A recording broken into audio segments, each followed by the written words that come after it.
On connaît tous le plastique, cet élément qui compose la plupart de nos objets du quotidien. On connaît également son impact désastreux sur l'environnement. Mais savez-vous comment celui-ci est fabriqué? Comment ses caractéristiques incroyables ont transformé nos vies? Et savez-vous également comment on le recycle? Et si on le recycle? Bonjour à tous, ici l'Infamous Scientist, et dans cette vidéo, nous allons voir le cycle de vie du plastique, de sa production à son recyclage et la pollution que celui-ci engendre. Les plastiques sont des matériaux synthétiques et sont formés de polymères. Leur plasticité fait qu'ils peuvent être utilisés dans différents processus de fabrication, comme le moulage, l'extrusion ou les presses, afin de former des objets de la vie de tous les jours. Il existe une multitude de groupes dans les plastiques, dont les plus connus sont le polyamide ou le nylon. On peut retrouver notamment ce matériau dans le textile. Les polycarbonates, ils sont solides et rigides et transparents. On peut les retrouver dans les écrans, les fenêtres, certaines bouteilles transparentes. Les polyesters, il en existe des naturels et des synthétiques, et on les retrouve dans le textile notamment. Le polyéthylène, ou PE, c'est le plastique le plus connu et le plus utilisé, avec une production annuelle avoisinant les 80 millions de tonnes. On les retrouve notamment dans tout ce qui est emballage, sacs en plastique et bouteilles en plastique. On peut trouver des dérivés de ce polymère avec des polyéthylènes à haute densité, appelés HDPE, ou à faible densité, appelés LDPE, et la différence viendra du nombre de fois où le monomère est présent, mais nous y reviendrons prochainement lorsque j'expliquerai le fonctionnement de la polymérisation. Ces différentes formes auront des propriétés physiques différentes, plus ou moins solides ou rigides par exemple. On va avoir également le polypropylène, PP, c'est le deuxième type de plastique le plus courant dans la vie de tous les jours, après le polyéthylène. On va le retrouver également dans les différents emballages, le textile, les équipements médicaux, etc. On va avoir également le polystyrène, on le voit par exemple sous forme de mousse, mais aussi dans les emballages, dans la construction en tant qu'isolant. On va avoir aussi le polyuréthane ou PU, on le retrouve principalement sous forme de mousse pour isoler, et on le retrouve notamment dans l'industrie automobile. Comme vous pouvez le voir, il existe de nombreux types de plastique, avec pour chacun des propriétés physico-chimiques qui leur sont propres et qui en font leur utilité dans les industries mentionnées. Si l'on regarde la carte du monde, vous pouvez voir que la majorité des déchets de plastique rejetés dans les océans sont dans l'hémisphère sud, allant de l'Amérique latine à l'Afrique, mais aussi présents en Asie du Sud-Est. Dans cette vidéo, afin de ne pas faire une vidéo trop longue et complexe, je parlerai essentiellement du polyéthylène et du polypropylène. Le premier polymère synthétique a été inventé en 1869 par Josh Wesley Hyatt. Cela a été une disruption car l'homme pouvait à présent créer de nouveaux matériaux à sa guise. Est venu ensuite en 1907 le premier plastique synthétique inventé par Leo Baekeland et se nommant la bakelite. Par la suite, la Seconde Guerre mondiale a amplifié son utilisation. Par exemple, le nylon, inventé en 1935, a servi durant la guerre pour faire des parachutes, des cordes et plus. Le plexiglas a permis également de remplacer le verre dans les fenêtres d'avion. Et après la Seconde Guerre mondiale, le plastique s'est mis à remplacer de nombreux produits, comme l'acier dans les voitures, le papier dans les emballages et le bois dans les fournitures. Le but ici est de montrer à quel point le plastique a été vu comme une révolution et a changé radicalement les usages des objets de la vie de tous les jours. Bien que de nos jours nous cherchons à trouver des palliatifs, il a permis d'améliorer autrefois la vie de bon nombre de personnes en produisant des matériaux à moindre coût. Bon nombre des objets que nous utilisons aujourd'hui seraient autrement inabordables pour la classe moyenne. C'est à partir des années 60 que les Américains se sont rendus compte des problèmes environnementaux. Le livre Silent Spring a notamment été un livre d'éveillement des consciences à ce sujet. Afin de réaliser le polyéthylène et le polypropylène, il faut commencer par réaliser ce qu'on appelle la polymérisation, en mélangeant des matières premières dans des proportions adéquates. Ainsi, pour former le polyéthylène et pour former le polypropylène, on va utiliser de l'éthylène ou du propylène. Ces molécules, que l'on va appeler monomères, sont des éléments que l'on va chaîner les uns aux autres, donc l'un après l'autre, afin d'avoir de longues chaînes, avec le même motif. Ces éléments peuvent être soit sous la forme liquide, soit sous la forme solide, de poudre ou de pastille par exemple, en fonction des propriétés physico-chimiques que l'on souhaite avoir à la fin, et du processus mis en place dans l'usine. Alors si vous voulez savoir comment on obtient du l'éthylène et du propylène, j'ai fait une vidéo à partir des pétroles, comment on les obtient. On ajoute alors des monomères avec des additifs et d'autres éléments, comme un solvant par exemple, dans une cuve. La réaction peut se réaliser à haute température et haute pression en fonction des propriétés voulues en sortie. Une fois la réaction terminée, il faut ensuite donner une forme au polymère. On chauffe pour ça le plastique afin de le rendre liquide, puis celui-ci peut être placé dans une presse sous pression afin de donner la forme voulue. Si le plastique n'a pas besoin d'être sous pression, le matériau est placé tel quel dans la presse. En fonction de s'il s'agit d'un thermoplastique ou thermoset, j'y reviendrai par la suite, le matériau est enfin refroidi afin de le faire passer à l'état solide, s'il s'agit d'un thermoplastique, ou bien réchauffé s'il s'agit d'un thermoset. Une autre façon de donner une forme au plastique est de le faire par extrusion. Pour cela, on fait passer le polymère à travers un orifice qui va ensuite mener à une vis sans fin et faire avancer le polymère pour lui donner la forme finale. Au fur et à mesure de la vis, il pourrait y avoir des résistances afin de chauffer le polymère pour lui donner une certaine forme, ou bien un filtre en bout de la chaîne afin d'enlever d'éventuelles impuretés. On peut vouloir utiliser ce processus pour réaliser des films plastiques, des tubes, des isolants, et les sacs plastiques par exemple sont faits par extrusion. Bien sûr, tous ces processus et réactions demandent de l'énergie, ce qui fait que la réaction n'est pas très écologique, mais elle est nécessaire, et il peut exister des étapes ultérieures, mais ce que je vous ai décrit est le processus principal de formation. Beaucoup de plastiques sont conçus à partir du pétrole. C'est le sujet qui fait d'ailleurs débat, car bien que l'industrie pétrolière soit extrêmement polluante, on ne s'en sert pas uniquement comme source d'énergie, mais également comme matière première essentielle pour les objets de la vie de tous les jours. D'ailleurs, si vous voulez voir une vidéo concernant de quoi est composé le pétrole, j'en ai fait une, c'est ici. Des alternatives à cette source existent, comme réaliser ces matériaux à partir de cellulose par exemple, mais cela reste marginal. Les plastiques peuvent également être regroupés en deux catégories, les thermoplastiques et les thermosets. Les thermoplastiques comme le polyéthylène et le polystyrène peuvent être moulés et remoulés de façon répétée. Les thermosets en revanche ne peuvent pas être traités à nouveau une fois chauffés. Durant le processus, il y a une réaction chimique qui rend le réagencement des polymères impossible.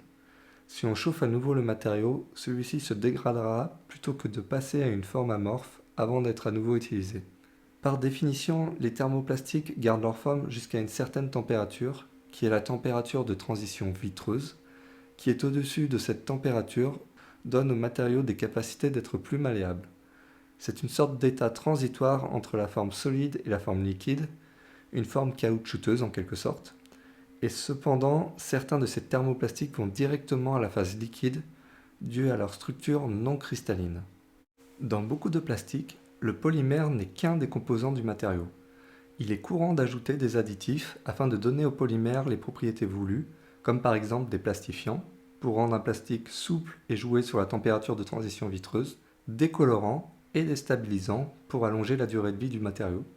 Le plastique sous forme de mousse, aussi appelé plastique sous expansion, possède des caractéristiques propres à cet aspect, comme par exemple une plus faible conductivité thermique que sous sa forme solide.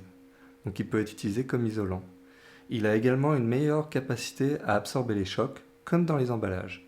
Mais avant de continuer, je tenais à vous demander une chose. Si vous aimez le contenu que je produis, n'hésitez pas à vous abonner à la chaîne et à laisser un pouce bleu afin d'aider à promouvoir ces vidéos éducatives. Concernant le recyclage, bien que le plastique soit un matériau très utile, il est également persistant et a une durée de vie très longue. Les bouteilles en plastique peuvent prendre par exemple jusqu'à 450 ans pour se décomposer. Vu que les plastiques présents dans les emballages sont les plus visibles, c'est sur ce type de produit que les efforts se sont concentrés. Il y a deux façons principales de recycler le plastique. Soit de façon mécanique, en le lavant, broyant, puis le fondant, soit à l'aide de produits chimiques, pour le faire revenir à l'état de monomère pour fabriquer ensuite de nouveaux polymères. La première étape après le tri est de hacher et broyer le plastique afin que ce soit plus facile de le manipuler pour les étapes suivantes.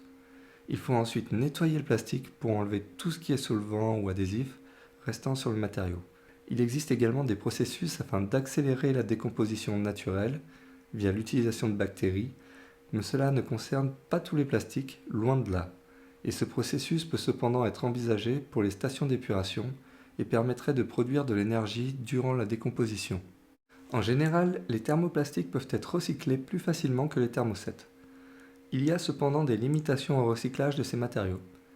Un plastique recyclable peut par exemple être contaminé avec d'autres éléments ou d'autres polymères, Et une autre complication dans le recyclage est le mélangeage des pigments, de différentes couleurs notamment. Par ailleurs, l'oxydation du plastique peut altérer ses propriétés par la suite. Presque tous les plastiques changent légèrement ou beaucoup après leur fabrication, notamment à cause de leur utilisation. C'est pourquoi un plastique recyclé aura toujours certains désavantages par rapport à un plastique vierge. Les thermoplastiques sont ainsi recyclés pour ensuite être utilisés dans des domaines moins exigeants, et les plastiques qui ne peuvent pas être séparés par type peuvent être mélangés dans un matériau plastique unique, comme du sol industriel ou des bancs dans les parcs. Ce type de plastique sera plus fragile que celui de sa première utilisation. Il existe également d'autres façons de recycler les plastiques, comme par exemple par pyrolyse, qui font revenir à un état similaire au pétrole le plastique. Mais ça va demander beaucoup d'énergie. Une autre alternative peut être de simplement brûler le plastique afin de fournir de la chaleur, mais les fumées qui vont s'en dégager pourront être toxiques et pas très écologiques justement. Bien qu'il soit difficile de recycler le plastique à large échelle, il existe des processus plus efficaces dans des marchés de niche. On reconnaît tous le sigle avec des flèches en forme de triangle pour indiquer que l'objet est recyclable avec un chiffre allant de 1 à 7 dedans, avec 7 signifiant autre. Les plastiques les plus communément recyclés sont le polyéthylène terephthalate, ou PET, qui va composer les bouteilles en plastique, le High Density Polyethylene, ou HDPE, qui va composer les emballages en carton comme le lait et les bouteilles de shampoing, le polypropylène, ou PP, qui va composer les barquettes de plats cuisinés. D'autres plastiques en partie recyclés sont le chlorure de polyvinyle, donc pour les tuyaux, le Low Density Polyethylene, ou LDPE, pour les sacs de nourriture, et le polystyrène, pour PS, pour les couverts en plastique. La règle générale pour ce sigle est plus le chiffre est faible et plus le plastique a de chances d'être bien être recyclé. Beaucoup d'autres plastiques ne sont pas considérés comme recyclables car le processus est trop coûteux. La plupart des plastiques qui ne sont pas recyclés finissent dans les décharges. Or, ceux-ci vont potentiellement émettre du méthane en se dégradant très lentement. Au naturel, c'est le phénomène de photooxydation qui prédomine pour décomposer le plastique, donc à l'exposition de la lumière.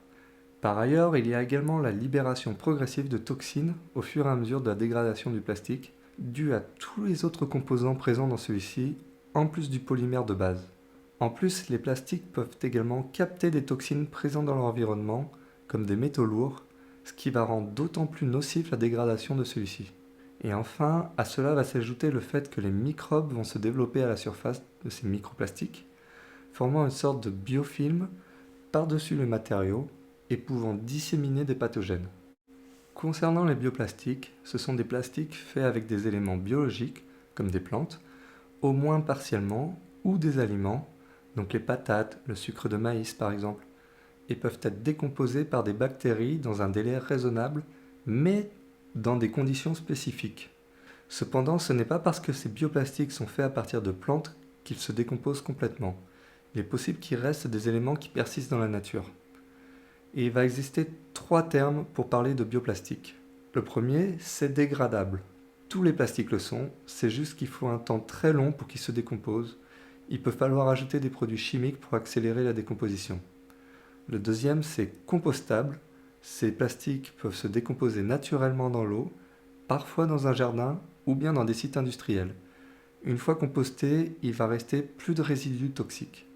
Et le troisième terme, biodégradable, c'est le même principe que compostable, mais ça va demander plus de temps et il y a un risque qu'il y ait des résidus toxiques après sa décomposition ou bien la formation de microplastiques.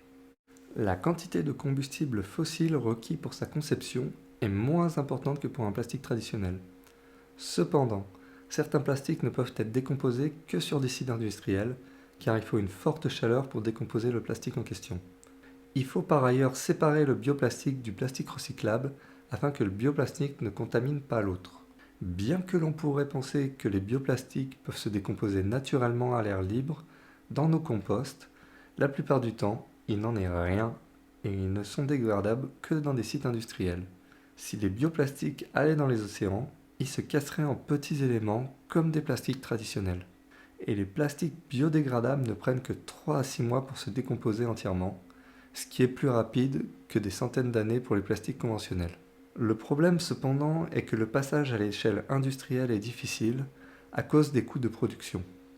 Concernant les microplastiques, ce sont tout type de plastique dont la taille est inférieure à 5 mm de longueur.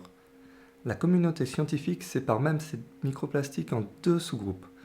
Ceux dont la taille était inférieure dès le début, comme les microfibres des vêtements par exemple, et ceux dont la taille a été obtenue à la suite de fragmentation dans leur environnement, comme les bouteilles d'eau et les sacs en plastique par exemple. 35% des microplastiques viennent du secteur du textile, notamment avec le polyester, l'acrylique ou encore le nylon, et celui-ci aura tendance à se détacher du vêtement lors des lavages à la machine. Ils vont alors se déverser dans les océans et être ingérés par tout type d'organismes vivants, soit directement par ingestion, soit indirectement en mangeant les organismes en question, comme l'homme par exemple. On peut également retrouver des microplastiques dans les montagnes ou dans les terres, à force d'être transportés par l'environnement. Il existe enfin les nanoplastiques, dont la taille est inférieure à 1 micromètre, et encore plus dangereux pour les organismes, car ces particules peuvent se loger dans plus d'organes. Peu d'études ont encore été réalisées sur les micro- et nanoplastiques, et nous ne savons pas encore l'impact de ce type de plastique sur le corps humain. Même si l'eau est l'endroit où les microplastiques sont les plus présents, on peut également les trouver dans les sols, mais aussi dans l'air, à plus faible dose. Plusieurs moyens pourraient permettre d'éviter que les plastiques représentent un tel problème. Par exemple, en traitant les plastiques pour accélérer la dégradation, c'est ce qu'on a vu dans la partie sur le recyclage notamment, en filtrant, une partie des plastiques vont finir dans les stations d'épuration, notamment dans la boue des déchets qui peuvent ensuite finir dans les terres. Ajouter des filtres plus fins au niveau des stations d'épuration peut être une solution, mais diminuerait le débit traité.